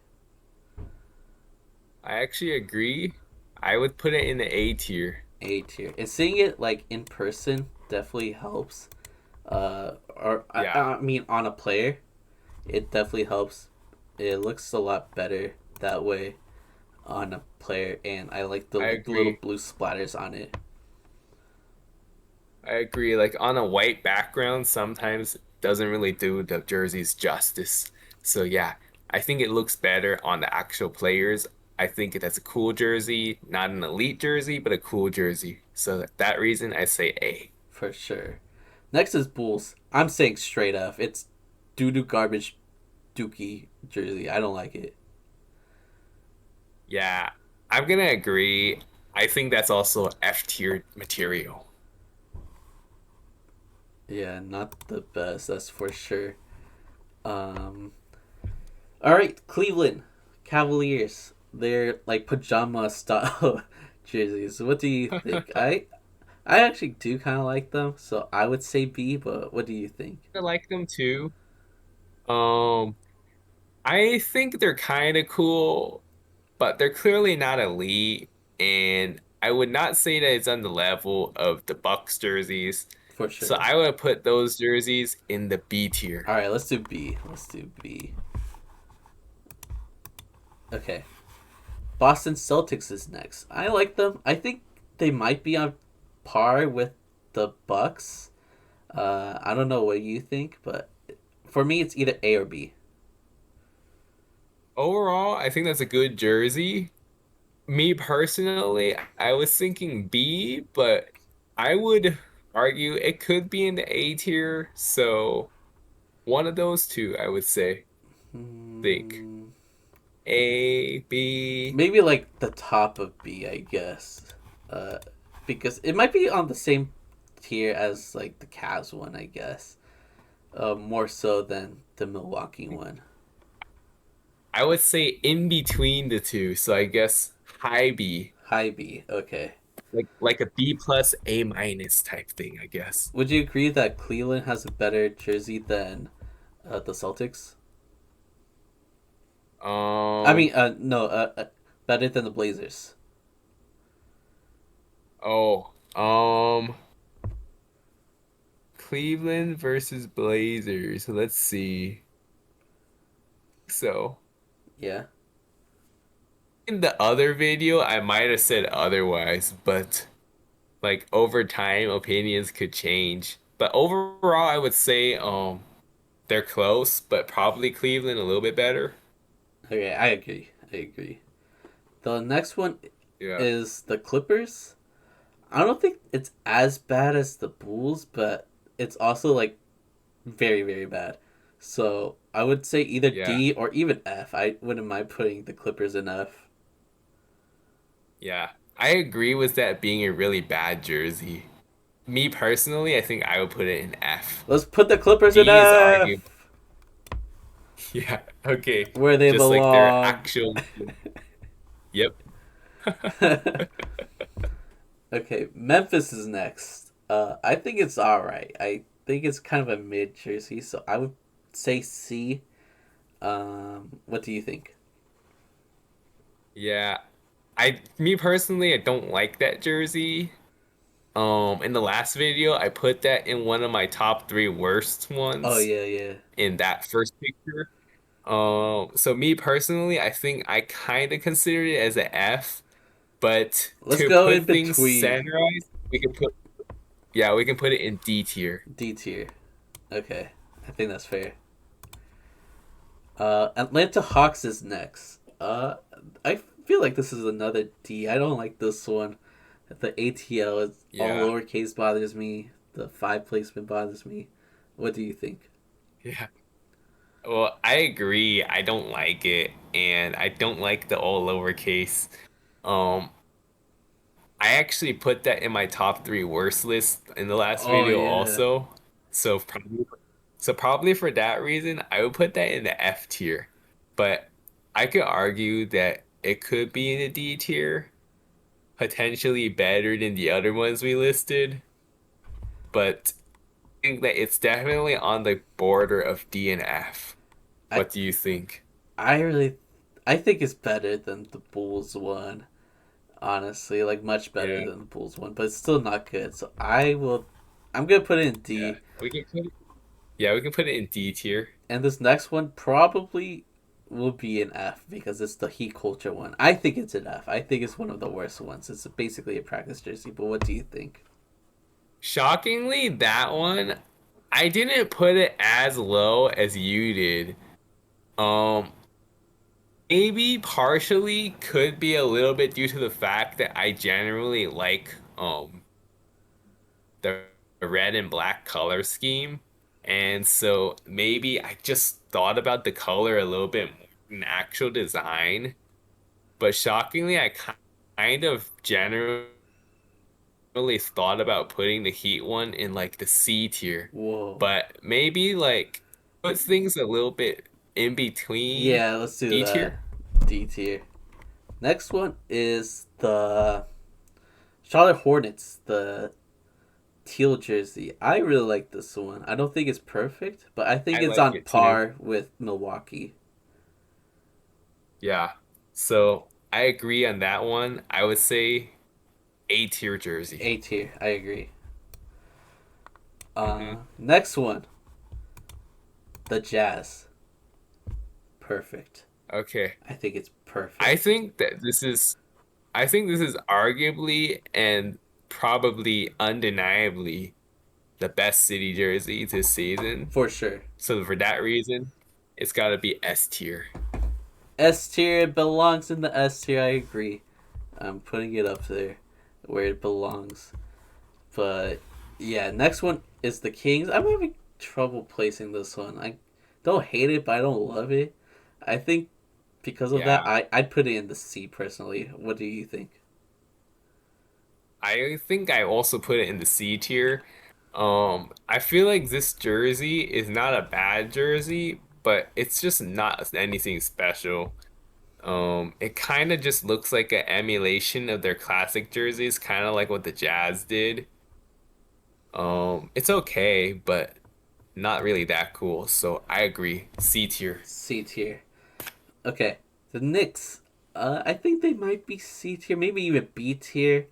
From afar it Yeah, looks cool, but I don't like the 3D element when you really get close to it, and you could barely see the pinstripes yeah, as well. But C or B for me personally. yeah. Shockingly, I was originally thinking that the throwback homage was kind of cool, and I consider putting them A tier. But I feel Mm, like maybe after a little bit more thought, B tier makes a little bit more sense because I feel like it's it's a good jersey, but not like really a great jersey. So I think B is reasonable. yeah, I let's put it in B. I think that would make sense. So the Knicks will be in B tier. The Lakers, on the players, it kind of grew on me a little bit, but I still don't think it's Yeah, on par with the jerseys in the beer tier, B tier or higher. So I think it should be in the C. But what do you think? yeah. I think that definitely that jersey looks a lot better on the players, like during the photo shoots, than it does on a white background. Um, that being said, I feel like I would maybe have a better idea of fully answering that question if I see the players wear it on the actual court. But for now, I feel like C tier is reasonable. Okay, let's put Or I feel like it's not a horrible jersey, but it could be better. So C, average. yeah, let's put it in C then. The Orlando Magic is next.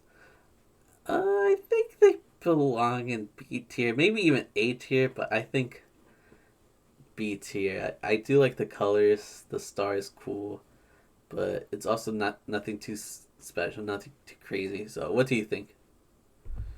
Yeah. For me, I like the font and the old school emulation, but I don't really like the faded color. Um, and unfortunately, I think that the color kind of made me think of ranking them a little bit lower. I mean, kind of thinking about putting them in C tier, but I did consider putting them in B tier just because I like the font. So I feel like maybe the B tier would be fair for the Magic jersey. Yeah, let's put it in B tier. It's not perfect, but I don't think it's as bad as the Kings or the Lakers one. So I think B Yeah. tier is fair. hmm Okay, what about the Mavs? What do you think about the Mavs? I think that the Mavs jersey overall is cool. Could be better, but overall not too bad. I was thinking maybe B tier. Okay, I think that's fair. It's not as bad as the Kings or Lakers one either. It's all right. It's nothing special, but Yeah. it's not that bad. So I guess it could be in the B tier. Next would be Nets. Not gonna lie, it kind of grew off me. Like I'm not as big of a fan as I was before, especially now comparing it with the rest. So I would say C tier maybe, but what do you think? Um, for Brooklyn Nets jersey, I was originally thinking B tier. Um, but like the font was cool, the color scheme was kind of weird. I respect the creativity, so that's why I put it B tier, just because I thought it was like kind of a cool concept despite some flaws. We could put it in B tier. So, Like okay, I do B like tier. Kaza's style most of the time. It's just the red that's really bothering me, but it's not Yeah, awful. I think. What is awful is probably this yeah. next one, the Nuggets with the 5,280 on their bellies. What do you think Yeah, about this one? Because I do think it's one of the worst. It's probably D or F for me. think I think it's on the cusp of D and F. I could really put it on either one. Me personally, I hate the Clippers, Grizzlies, and the Hawks and the Bulls ones more, but this is arguable to be on the same level. So either D or F. Hmm. Maybe I'll be nice since they're the reigning champions, and I'll put in D, at least for Okay, now. But for next one now, yeah. is Indiana. I think this is also one of the worst jerseys and could easily belong in D or F. What do you think? Shockingly, I had that a little bit higher than you. I feel like the graffiti like font was like in a way kind of interesting, but I feel like the numbers was not very good. Yeah, So me personally, I felt like it wasn't really a good jersey, but I didn't really think that it was like a horrible jersey. I personally thought of it as like a C tier jersey. Feel like maybe to like kind of balance out things, maybe we can rank it as like a D tier. yeah. Let's do D then. I'm surprised you like that one, honestly, but yeah, I mean, I wouldn't necessarily say I like it, but I will say that I don't really hate it to the point where I would put it DF. that's fair. That's fair. I Yeah. think this next one we have different opinions as well. The Pelicans. I Okay. think you disliked it more than I did. I think it's like a B, maybe C tier jersey, but what do you think? Yeah. I was thinking D tier. I feel like it's not as bad as those teams I mentioned earlier, Clippers, Grizzlies, Hawks, Bulls, but I feel like it's also not very good that I would put it to close to the F tier. But if we were to Hmm. balance things out a little bit, Should we do C tier? we can do C tier, sure. Okay, so that will be C tier. What about the Pistons? What do you think? I think it's a decent jersey. I might do B or C. I think that's a decent jersey, and I feel like the font was pretty cool. Yeah, I agree. Um, I would say B tier. Okay, let's do B tier. It's not really like it's not an elite jersey, but it's a cool jersey. So I say B tier. For sure, for sure.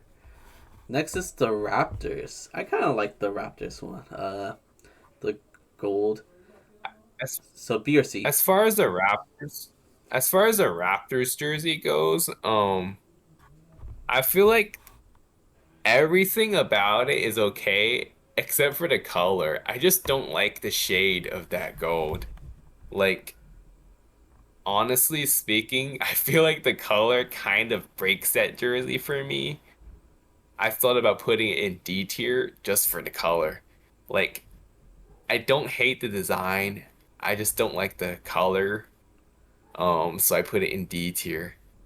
But which one were you thinking? Uh, C tier? B or C. So we could put in C. We can put it in C. Yeah. Okay. Next up is the Rockets. I feel like the Rockets jersey is pretty cool. Not really anything extra special, but I think it's a cool font. I would say that one would be a B tier jersey. I agree. I think it's a B jersey. It's a little basic, but compared to the rest, it's not too bad. Okay, next one 76ers. I think this is one of the worst ones. It could be D or F Yeah. for me. I think this is a bad jersey. I agree. I don't think it's as bad as some of the teams you mentioned earlier, though. So I would say I would rank this in a D tier. Okay, we could put it in the D. The slogan on that jersey looks it's horribly placed. I think so. It's bad, but Yeah, not as bad as the Bulls. I think. yeah. I think that the slogan idea is good. The execution was bad, though. True. Okay, what about the Spurs? I think they have a pretty good jersey. Maybe a little basic, but I do like the color scheme, the font. I would say A or B. Yeah, I was gonna say, it's definitely a basic jersey. I know we said that about the Rockets, but I just feel like I'm not the biggest fan of the color scheme per se. What? I prefer the Spurs with like the traditional black and silver and black, honestly. And then some of their Fiesta colors are kind of cool, like last year when they wore the teal jerseys. Uh huh. Me personally, I think I would put that in the C tier. Oh, that's a little Um, heartbreaking for me, but we could put it in B, I guess, since that's between A and we C. can put it in B. We got a lot of Sure. B jerseys, but Yeah, it's better than a lot of F jerseys, I guess. definitely. Okay, this one, I hope you agree with me. Uh, the Suns. I really like this one. I think it belongs in A tier. It's really good. I like the low rider inspired jersey. But yeah, what do you think? I think that's a good jersey. I just feel like I, in terms of the other jerseys that we had in the A tier, I think I just like those jerseys a little bit better than this one. So I was thinking personally maybe B tier, but it is a cool jersey, so I could argue putting it in A tier. For that reason, sure, why not? We can put it in A tier. Okay, you were about to give me a heart attack. Because I think they're like so sick. I really do like them, but uh, and compared to the rest, I think it's a lot better. But I can understand why you put it in B tier. Okay, Yeah. next one, OKC. I think they're cool. I think they're alright. I put it in B. I agree. I think it's a cool jersey. It's not a like super crazy one, but it's cool.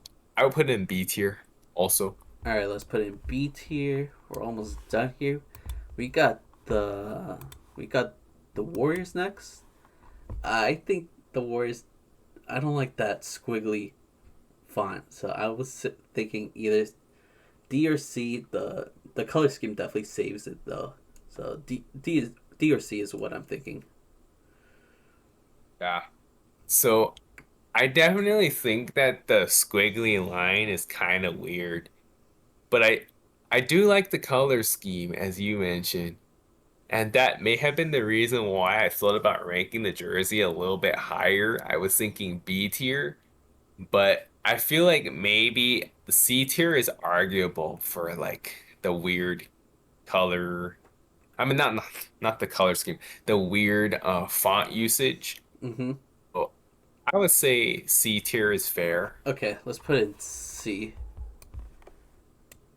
All right, we got two more. One good one, one pretty bad one. Which one do you want to do first? The good or the bad, in my opinion? Um, we can save the better one for last, I guess. So we can do the worst one first. So we're gonna do the Wizards. I think this is atrocious. One of the worst jerseys I've ever laid my eyes on. The color scheme is disgusting. It looks like throw up to me. The misclass font is horrendous. I say F. I strongly say F. But what do you think? Yeah, I will say this is not a very good jersey. Um, like some of those other teams I mentioned were worse though. Grizzlies, Hawks, and the Bulls. I was thinking maybe a D tier jersey, but I could for sure like argue that it's so bad that it could be F tier. Um, I feel like low key it's on the level of a lot of those other jerseys. So very So should we do likely D? we could put that on the F tier.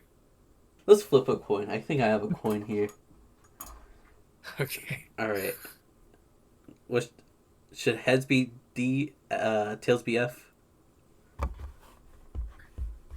Yeah. Yeah. Are you gonna zoom in at the coin or how are we gonna do this? Trust. We're gonna use my trust. Damn, my hair looks awful. Wow. Okay. Yeah. Heads for. Maybe cut off the hair looks awful part. I don't care. Uh, heads Okay. for D. Tails for F. All right, that was poor, but I got tails, so it's going to the F. Uh, there we Okay. go. There we go. Just so you know, I'm not cheating. So Yeah. this will go in F. And then we got one last jersey, the Minnesota Timberwolves. It grew on me a bit. Uh, I always liked it, but I never loved it. But it's not bad. It's not bad. So I was thinking maybe A or B. What do you think? Yeah. I actually thought this was one of the cooler jerseys and all that, and a pretty cool pattern. I was thinking, me personally, I would put that in the A tier. Now, the font is not really that special, but the gradient of the mountains, I think is, and the trees is pretty cool. Reminds me a little bit of their old school, like Christmas tree like pattern on the KG style jerseys in terms of tribute, not necessarily the look of the actual jerseys. But overall, I think it's pretty cool. I would personally think of it as being an A tier jersey. Yeah, I think you've been very generous this tier list. So I'm gonna give you the nudge, and we're gonna put this in the A tier. But yeah, that's our tier list. Let me go over like each tier really quickly. In F, we got the Bulls, the Clippers, where they belong, and the Wizards. D, we got the Grizzlies, Hawks, Heat, Nuggets, Pacers, and 76ers. C, we got the Kings, Lakers, Pelicans, Raptors, and Warriors. B, we got the Bucks, Cavaliers, Trailblazers, Knicks, Magic, Mavs, Nets, Pistons, Rockets, Spurs, and Thunder. That's by far our biggest tier. A, we got Bucks, uh, the Hornets, Suns, and then Timberwolves. And S tier, the Jazz. So that is our tier list. So that's it. That's our city jersey tier list, and that was basically the podcast. So how do you feel with our third podcast episode being completed? I think it was a good episode. Um, Definitely, as far as the time length goes, a lot better than last week because last week that was a really long episode. This episode's pretty Granted, long we did too. have a, it is, but granted, we had like a lot of material to talk about last week, and we Yeah, had quite a lot of material to talk about today as well. But of course, we're still trying to work on that, trying to fit in a lot of material in a pretty good, efficient, reasonable amount of time. But best believe we're gonna find ways to improve as we go. And most at the end of the day, we're just happy to go over our passion, um, our favorite sport to watch and play, and it's been a fun journey thus far, and we look forward to continuing doing this thing. yeah, for sure, for sure. I think this was a great podcast. I think it was longer than it probably should have been, but we covered a lot of big news, big games, and had some fun with the tier list. So thank you for joining me with this podcast episode. I really appreciate it. We both really appreciate it. Um, and yeah, we'll see you all next Monday, I guess. So take care, everybody. Peace.